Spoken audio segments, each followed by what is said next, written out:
పరిణామం చోటు చేసుకుంది. కాంగ్రెస్ సైఫాలజిస్ట్ ఎన్నికల సర్వే నిపుణులు సైతులను సిట్ విచారణకు రావాలని జూబ్లీహిల్స్ ఏసీపీ పిలిచారు. ఈ నేపథ్యంలో ఫోన్ ట్యాపింగ్ కేసులో సాక్షిగా వాగ్మూలం ఇచ్చారు సైతులు. దీనిపై మరింత సమాచారం మా డెస్క్ రూమ్ నుంచి మా బ్యూరో చీఫ్ కృష్ణమూర్తి లైవ్ ద్వారా అందిస్తారు. కృష్ణమూర్తి, చెప్పండి, వాగ్మూలం ఏ విధంగా మారుతుంది? రాష్ట్ర వ్యాప్తంగానే కాకుండా దేశవ్యాప్తంగా కూడా సంచలనం సృష్టించినటువంటి ఫోన్ ట్యాపింగ్ వ్యవహారము ఇప్పుడు కీలక దశకు చేరుకుందని చెప్పవచ్చు. ఒక రకంగా చూడాలంటే ప్రభాకర్ రావు రాక కోసం ఇంతకాలం ఎదుర్కొన్నటువంటి రాష్ట్ర పోలీస్ శాఖ సిట్ అధికారులు ప్రభాకర్ రావు రాకతోటి ఈ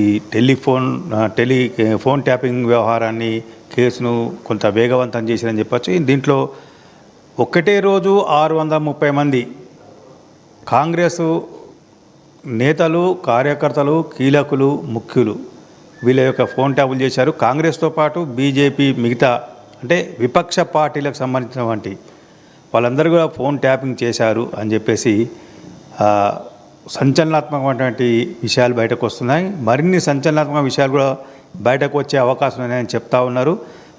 కాంగ్రెస్ పార్టీ ఎన్నికల సమయంలో, అంటే కాంగ్రెస్ పార్టీ కాదు ఏ పార్టీ అయినా ఎన్నికల సమయంలో కొంత వార్ రూమ్ అనేది ఏర్పాటు చేసుకుంటుంది. వార్ రూమ్కు కొంతమందిని కీలక నేతలను, ముఖ్యులను అంటే స్ట్రాటజిస్టులను కొంత వాళ్ళకు బాధ్యత అప్పగించి వార్ రూమ్ బాధ్యత వాళ్ళకి ఇచ్చే అవకాశం ఉంటుంది. అట్లా అంటే కాంగ్రెస్ పార్టీ ఎన్నికలప్పుడు ఏదైతే వార్ రూమ్ ఏర్పాటు చేస్తుందో వార్ రూమ్ ఇన్ఛార్జ్గా ఎవరిచ్చారో వాళ్ళందరి యొక్క ఫోన్లను ప్రభాకర్ రావు నేతృత్వంలో అంటే అధికారిగా ఉన్న శాఖ ద్వారా కొంతమంది కింది స్థాయి ఏసీపీ అధికారులు, సిఐ అధికారులు వీళ్ళందరూ కూడా ఫోన్ ట్యాపింగ్ చేశారు. కీలకమైన సమాచారాన్ని ఎప్పటికప్పుడు అధికార పార్టీకి చేరవేశారు అని చెప్పేసి. అయితే వీళ్ళ ఫోన్ ట్యాపింగ్ వ్యవహారం కూడా తీసుకున్నప్పుడు వీళ్ళంతా కూడా మావోయిస్టులు, సానుభూతి పరులు, ఉగ్రవాద, తీవ్రవాద కార్యకలాపాలకు ప్రోత్సహిస్తున్న వారు, అట్లా అంటే ఉగ్రవాద, తీవ్రవాద కార్యక్రమాలను పాల్పడుతున్న వారికి వీరి మద్దతు ఉంది అని చెప్పేసి టెలికాం శాఖను తప్పుదారు పట్టించి వీళ్ళ ఫోన్లను ట్యాప్ చేశారని చెప్పేసి కూడా సిట్టు దర్యాప్తులో వెల్లడైంది. ఈరోజు ముఖ్యంగా చూస్తూ ఉంటే కాంగ్రెస్ పార్టీ సైఫాలజిస్టు సర్వే చేస్తూ అంటే రాష్ట్రంలో కాంగ్రెస్ పార్టీ యొక్క పరిస్థితి ఏ నియోజకవర్గంలో ఎక్కడ బలంగా ఉంది, బలహీనంగా ఉంది, బలంగా ఉన్న చోట కారణాలేంటి, బలహీనంగా ఉన్న చోట కారణాలేంటి అనే విషయాలను కూడా ఎప్పటికప్పుడు తెలుసుకొని పార్టీ నాయకత్వానికి అప్పటి పిసిసి అధ్యక్షుడు ప్రస్తుతం ముఖ్యమంత్రి రేవంత్ రెడ్డి గారికి మిగతా వాళ్ళకు కూడా ఇచ్చేందుకు అవకాశం ఉన్నటువంటి విషయంలో కొంత సమాచారాన్ని అందిస్తున్నటువంటి సైదులు గారితో సైదులు అదే సైఫాలజిస్టు యొక్క స్టేట్మెంట్ తీసుకుని ఈ స్టేట్మెంట్లో ముఖ్యంగా ప్రధానంగా చూస్తూ ఉంటే ఈ స్టేట్మెంట్లో అంటే సైదుల యొక్క ఫోన్ చేయడం ద్వారా కాంగ్రెస్ పార్టీని పూర్తి స్థాయిలో దెబ్బతీయవచ్చు, బలంగా ఉన్న చోట ఏ విధంగా బలహీనపరచాలి, బలహీనంగా ఉన్న చోట మరింత బలహీనంగా ఏ రకంగా చేయాలి అనే స్ట్రాటజీని ఉపయోగించాలని చెప్పేసి అప్పటి అధికార పార్టీ బీఆర్ఎస్ నేతలు కొంతమంది పోలీసు శాఖను దుర్వినియోగం చేశారని చెప్పేసి ఇప్పుడు స్పష్టంగా తెలుతా ఉన్నది. అంటే మొత్తంగా ఎన్నికల్లో విజయమే పరమావధి. ఎన్ని అవలక్షణాలకు పాల్పడ్డా సరే, ఎన్ని దుర్మార్గాలకు పాల్పడ్డా సరే మనమే గెలవాలి, మనమే ఉండాలి, మనమే పాలించాలి అని గత పాలకుల యొక్క కుత్సిత బుద్ధి ఏంటి అనేది ఇప్పుడు బయటపడతాం. ఫోన్ ట్యాపింగ్ విషయంలో ఈ వ్యవహారం మరింత కొంత వెలుక్కు రావడం చూస్తూ ఉంటే రాబోయే కాలంలో మరిన్ని సంచలనాలుగా బయటకు వచ్చే అవకాశం ఉంది. ఈరోజు విచారణలో తిరుపతన్నను ఇప్పుడు సైదులు వాంగ్మూలాన్ని రికార్డ్ చేసిన తిరుపతన్నను రైట్. అయితే మహేష్ కుమార్ గౌడ్ వెళ్ళి నిన్న వాగ్మూలం ఇచ్చారు, తన సాక్షిగా నిలిచారు. ఇంకా కీలకమైన నేతలు ఏమన్నా వెళ్ళే అవకాశం ఏమైనా కనిపిస్తూ ఉందా? వెళ్తే ఒకవేళ ఎవరెవరు వెళ్ళే అవకాశాలు కనిపిస్తూ ఉన్నాయి? ఎందుకంటే ఈరోజు సైదులు, నిన్న మహేష్ కుమార్ గౌడ్, అదేవిధంగా రేపు కొంతమంది వెళ్తారన్న వార్తలు అయితే వస్తున్నాయి. దీంట్లో అసలు ఎంతవరకు నిజం ఉంది? అంటే ఒక కాంగ్రెస్ పార్టీ నాయకులనే కాదు సిట్టు వాంగ్మూలాలను తీసుకునేందుకు ఇటు బీజేపీ ఎంపీలను, మిగతా పార్టీ అప్పుడు ఉన్నటువంటి అంటే అప్పట్లో బీఎస్పీ నాయకుడిగా ఉన్నటువంటి ఆర్ఎస్ ప్రవీణ్ కుమార్ అంటే ఇట్లాంటి వాళ్ళని కూడా కొంత సిట్ అధికారులు వాంగ్మూలం ఇచ్చేందుకు రమ్మని చెప్పారు. వాళ్ళు కూడా వాళ్ళకు వచ్చినటువంటి టైం స్లాట్, వాళ్ళకు ఏ టైంకి రమ్మన్నారు, ఎప్పుడు రమ్మన్నారు, ఎవరి ముందు హాజరు కమ్మన్నారు అనే విషయాలను వాళ్ళని బట్టి వీళ్ళని బట్టి వాళ్ళ టైం స్లాట్లను బట్టి వాళ్ళు వెళ్ళేందుకు అవకాశం ఉన్నాయి. మొత్తంగా చూస్తూ ఉంటే ఖచ్చితంగా ప్రభాకర్ రావు తన అధికారాన్ని పూర్తి స్థాయిలో దుర్వినియోగం చేశారు. అయితే ప్రభాకర్ రావు ఇచ్చినటువంటి విచారణ ఏంటంటే గత పాలకులు చెప్తే నేను చేశాను అని. ఒక సీనియర్ ఐపీఎస్ అధికారిగా ఉన్నటువంటి ఒక వ్యక్తి అంటే పాలకులు రాజకీయ నాయకుల చెప్పు చేతుల్లో పనిచేయడం అనేది ఇది చరిత్రలో చాలా అరుదుగా కనబడుతుంది. అంటే భవిష్యత్తు దృష్టిలో పెట్టుకుని ఐపీఎస్లు వాళ్ళు సుదీర్ఘకాలం దాదాపు 33 సంవత్సరాల పాటు వాళ్ళు విధులు నిర్వహించాల్సి ఉంటుంది. పాలకులు వస్తూ ఉంటారు, పోతూ ఉంటారు, కానీ అధికారులు మాత్రం శాశ్వతంగా ఉంటారు. రైట్, ఈ విషయాన్ని మర్చిపోయి రైట్ కృష్ణమూర్తి, అయితే గత ఆ ఎన్నికలకి 6 నెలల ముందు నుంచి ఈ యొక్క ఫోన్ ట్యాపింగ్ చేసినట్లు సైదులు అయితే వాగ్మూలం ఇచ్చారు. బట్ ఇంకా చాలా మంది అధికారులు వచ్చే అవకాశాలు కనిపిస్తుంది. అంటే కేవలం కాంగ్రెస్ నేతలే టార్గెట్గా ఈ యొక్క ఫోన్ ట్యాపింగ్ జరిగింది అనుకోవచ్చు, సెకండరీ బీజేపీ. బట్ ఫస్ట్ కేవలం కాంగ్రెస్ నేతలే టార్గెట్గా ఈ యొక్క ఫోన్ ట్యాపింగ్ చేశారనుకోవచ్చు. అంటే బీఆర్ఎస్ బలహీన పడింది, బీఆర్ఎస్ను ప్రజలు తిరస్కరించే పరిస్థితిలో ఉన్నారు. బీఆర్ఎస్ పాలన పట్ల రాష్ట్ర ప్రజలు విసిగిపోయి ఉన్నారు.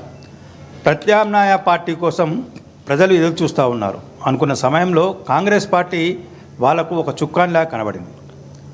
కాబట్టి అంటే బీఆర్ఎస్ను ఓడించేందుకు ఎవరు? కాంగ్రెస్ పార్టీ. కాబట్టి కాంగ్రెస్ పార్టీ టార్గెట్గా అంటే ప్రధాన టార్గెట్గా కాంగ్రెస్ పార్టీ ప్రధాన టార్గెట్గా గత ప్రభుత్వం, గతంలో ఉన్నటువంటి బీఆర్ఎస్ ప్రభుత్వము ఈ ఫోన్ ట్యాపింగ్ వ్యవహారాన్ని చేసిందని చెప్పొచ్చు. కాబట్టి కాంగ్రెస్ పార్టీ నిన్న టీపీసీసీ అధ్యక్షుడు మహేష్ కుమార్ కూడా చెప్పారు, మా ఫోన్లను చాలా వరకు ట్యాప్ చేశారు, మా యొక్క ప్రైవేటు ఫోన్లు కూడా ట్యాప్ చేశారు, ఇది చాలా దుర్మార్గము, చట్ట వ్యతిరేకం అనేది. అంటే ఇది ట్యాప్ చేసే విషయంలో కూడా టెలికాం పర్మిషన్ తీసుకున్నారా అంటే ఏమని తీసుకున్నారు? కాంగ్రెస్ నాయకులు వాళ్ళు చేస్తామని తీసుకోలేదు, మావోయిస్టు సానుభూతి పరులు అని తీసుకున్నారు. ఇది మరి అంటే ప్రజాస్వామ్యంలో ఏ పనులు చేయకూడదు, ఏ రకంగా వ్యవహరించకూడదు దానికి ఖచ్చితంగా అపోజిట్లో గత పాలకులు వెళ్ళారు, పోలీసులు వెళ్ళారు. పాలకులు వెళ్ళారు అంటే పాలకులు ఏమంటారు? మేము వెళ్ళలేదు, అధికారులు చేశారేమని. అధికారులను విచారిస్తే, గతంలో పనిచేసిన అధికారులను విచారిస్తే ఏమంటున్నారు?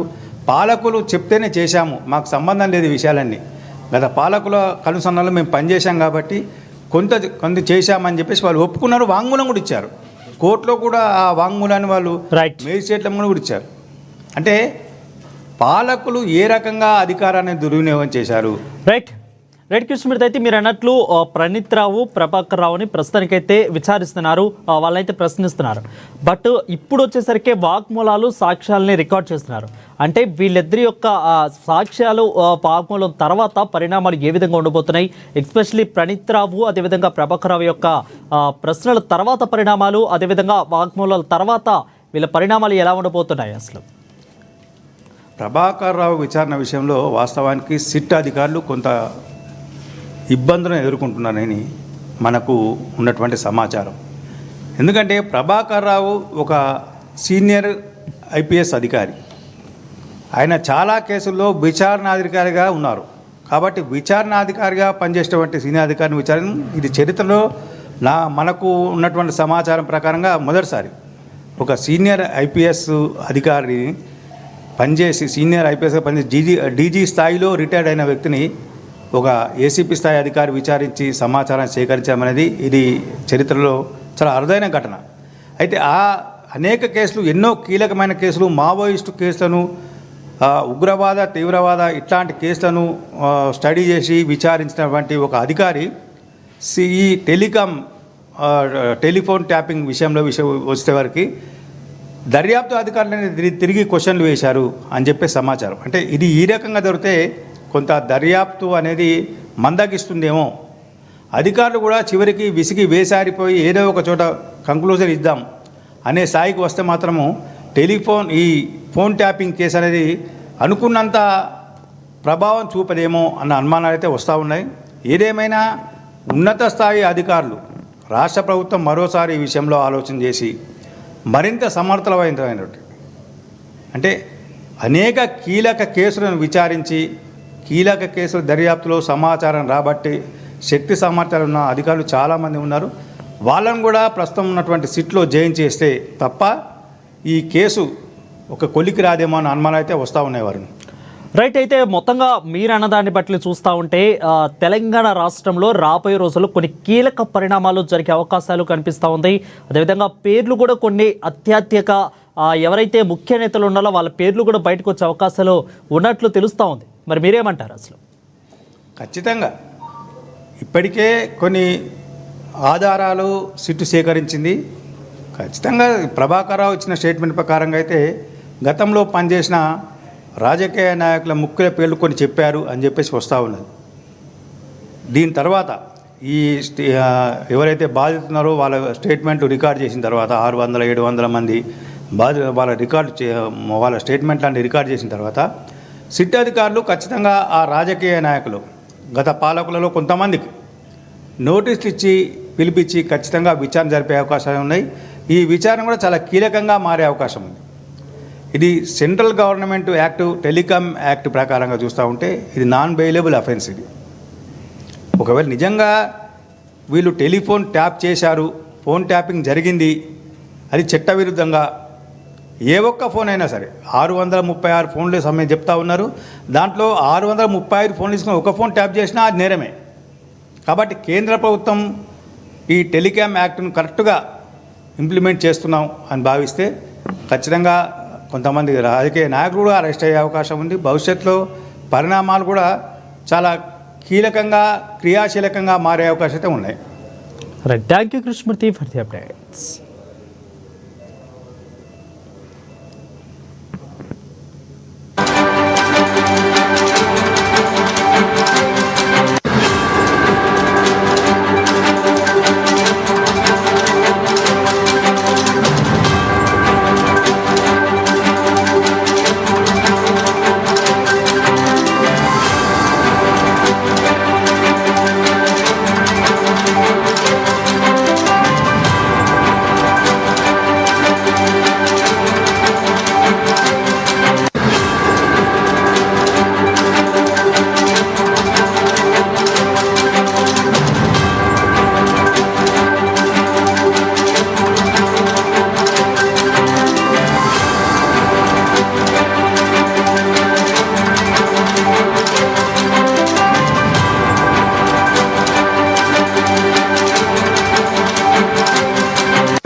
నేను గత కొన్ని సంవత్సరాలుగా కాంగ్రెస్ పార్టీకి దగ్గరగా సర్వేలు చేస్తున్నాను సైఫాలజిస్ట్గా. 2023 ఎలక్షన్స్ టైంలో, నవంబర్ ఎలక్షన్స్ టైంలో కాంగ్రెస్ పార్టీకి సర్వేలు చేసేవాడిని. కాంగ్రెస్ పార్టీ ఎక్కడ ఏం జరుగుతుంది, సర్వేలు ఎక్కడ ఏం జరుగుతుంది అనే దాని గురించి కూడా నేను రాష్ట్రంలో నా టీం సర్వేని పెట్టి కూడా నేను సర్వే చేసేవాడిని. గవర్నమెంట్ వస్తుందని కూడా నేను అప్పుడు చెప్తుండేవాడిని. కాబట్టి దాని ప్రకారమే నన్ను ఇక్కడికి సీట్ అధికారులు ఎవరైతే ఏసీపీ గారు, డిఎస్పీ గారు ఎవరైతే ఉన్నారో, సంథింగ్ మెంబర్స్ ఉన్నారు, నాకు ఒక వారం క్రితం ఒక ఫోన్ వచ్చిందండి. వారం క్రితం తర్వాత ఒక ఫోన్ వచ్చిన తర్వాత, లేని సార్ నేను అవుట్ సైడ్ ఉన్నాను, నేను వస్తానని చెప్పాను. మళ్ళీ సెకండ్ టైం నేను ఒకసారి మళ్ళీ కాల్ చేసి వస్తే నేను ఈరోజు వస్తానని చెప్పాను, 3 గంటలకు వస్తానని చెప్పాను. వచ్చాను, వాళ్ళు అడిగారు, నావి 2 నెంబర్స్ ట్యాప్ చేసినట్టు చెప్పారు. ఒక 2 నెంబర్లు ట్యాప్ అయ్యాయి. ఆ 2 నెంబర్లు కూడా ఏంటివి అని నన్ను అడిగారు. నా ట్యాప్ చేసిన 2 నెంబర్లు కూడా వాళ్ళ దగ్గర ఉన్నాయి. ఇక అంతకుమించి ఇక వాళ్ళు ఇక పర్సనల్గా అవన్నీ వాళ్ళు అడుగుతున్నారు. ఇక అవన్నీ మీకు తెలియదే ఉంది, అంతే అండి. లేదు లేదు, నాకు సంబంధించి అయితే వాళ్ళు నా ఫోన్లు ట్యాప్ అయినా నన్ను పిలిచారండి, అంతే. నా ఫోన్ చెప్పండి. పొలిటికల్ సర్వేర్ ఏజెన్సీయా లేకుంటే? లేదండి, సైదులు అనేది బ్రాండ్. కాంగ్రెస్ పార్టీకి పర్సనల్గా సర్వేలు చేస్తుండేవాడిని, ఇప్పుడు కూడా కాంగ్రెస్ పార్టీకి సర్వేలు చేస్తుండేవాడిని. దాని క్రమంగానే నాకు తెలిసి ట్యాప్ చేసి ఉండొచ్చు. వైద్యవే 2 నెంబర్లు ఉన్నాయి, నా 2 నెంబర్లు కూడా ట్యాప్ చేశారు. అంటే మీది సార్, మీది ట్యాప్ అయ్యేది, మీ నెంబర్స్ ట్యాప్ అయ్యాయి సార్ అంటే ఎన్ని నెంబర్స్ అని అన్నా. నావి మీ 2 నెంబర్స్ కూడా ట్యాప్ అయ్యి అన్నాడు. ఏ నెంబర్స్ అని వాళ్ళు చెప్పిన తర్వాత నేను కన్ఫర్మ్ చేసుకున్న తర్వాత నేను ఇక్కడికి రావడం జరిగింది. మీరు మొత్తం ఎంతకాలం నుంచి కాంగ్రెస్ పార్టీకి సర్వేయర్గా పనిచేస్తున్నారు? అంటే ఏ సమయంలో మీ ఫోన్ ట్యాప్ గురైనట్టు? ఇక అందరిది అదే అండి. మీకు అందరిది ఏ సమయంలో అయితే ట్యాప్ అయిందో 2023 నవంబర్ ఎలక్షన్స్ టైంలో బిఫోర్ 6 months 4 months ఎలక్షన్స్ టైంలో కూడా ఎవరైతే ఎలా చేశారో ట్యాప్ నాది కూడా అదే విధంగా చేశారని చెప్పారు సర్వే గారు. నేను గత 5-6 సంవత్సరాల నుంచి కూడా కాంగ్రెస్ పార్టీకి సర్వేలు చేస్తున్నాను. ఓన్లీ కాంగ్రెస్ పార్టీకి సర్వేలు చేస్తున్నాను కదా. Okay, thank you. నా పేరు సైదుల్ గుండ్లపల్లి అండి. నేను గత కొన్ని సంవత్సరాలుగా కాంగ్రెస్ పార్టీకి దగ్గరగా సర్వేలు చేస్తున్నాను సైఫాలజిస్ట్గా. 2023 ఎలక్షన్స్ టైంలో నవంబర్ ఎలక్షన్స్ టైంలో కాంగ్రెస్ పార్టీకి సర్వేలు చేసేవాడిని. కాంగ్రెస్ పార్టీ ఎక్కడ ఏం జరుగుతుంది, సర్వేలు ఎక్కడ ఏం జరుగుతుంది అనే దాని గురించి కూడా నేను రాష్ట్రంలో నా టీం సర్వేని పెట్టి కూడా నేను సర్వే చేసేవాడిని. గవర్నమెంట్ వస్తుందని కూడా నేను అప్పుడు చెప్తుండేవాడిని.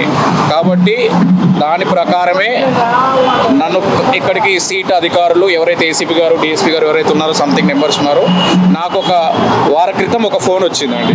వారం క్రితం తర్వాత ఒక ఫోన్ వచ్చిన తర్వాత లేని సార్ నేను అవుట్ సైడ్ ఉన్నాను, నేను వస్తానని చెప్పాను. మళ్ళీ సెకండ్ టైం నేను ఒకసారి మళ్ళీ కాల్ చేసి వస్తే నేను ఈరోజు వస్తానని చెప్పాను. 3 గంటలకు వస్తానని చెప్పాను. వచ్చాను. వాళ్ళు అడిగారు, నావి 2 నెంబర్స్ ట్యాప్ చేసినట్టు చెప్పారు. ఒక 2 నెంబర్లు ట్యాప్ అయ్యాయి. ఆ 2 నెంబర్లు కూడా ఏంటివి అని నన్ను అడిగారు. నా ట్యాప్ చేసిన 2 నెంబర్లు కూడా వాళ్ళ దగ్గర ఉన్నాయి. ఇక అంతకుమించి ఇక వాళ్ళు ఇక పర్సనల్గా అవన్నీ వాళ్ళు అడుగుతున్నారు. ఇక అవన్నీ మీకు తెలియదే ఉంది. అంతే అండి. లేదు లేదు, నాకు సంబంధించి అయితే వాళ్ళు నా ఫోన్లు ట్యాప్ అయినాయి, నన్ను పిలిచారండి. అంతే. నా ఫోన్ చెప్పండి. పొలిటికల్ సర్వే ఏజెన్సీయా లేకుంటే లేదండి, సైదుల్ అనేది బ్రాండ్. కాంగ్రెస్ పార్టీకి పర్సనల్గా సర్వేలు చేస్తుండేవాడిని. ఇప్పుడు కూడా కాంగ్రెస్ పార్టీకి సర్వేలు చేస్తుండేవాడిని. దాని క్రమంగానే నాకు తెలిసి ట్యాప్ చేసి ఉండొచ్చు. వైదివే 2 నెంబర్లు ఉన్నాయి, నా 2 నెంబర్లు కూడా ట్యాప్ చేశారు. పోలీసులు ఫోన్ చేసి ఏమన్నారు మీకు? అంటే మీది సార్ మీది ట్యాప్ అయ్యేది, మీ నెంబర్స్ ట్యాప్ అయ్యాయి సార్ అంటే ఎన్ని నెంబర్స్ అని అన్నా. నావి 2 నెంబర్స్ కూడా ట్యాప్ అయ్యి అన్నాడు. ఏ నెంబర్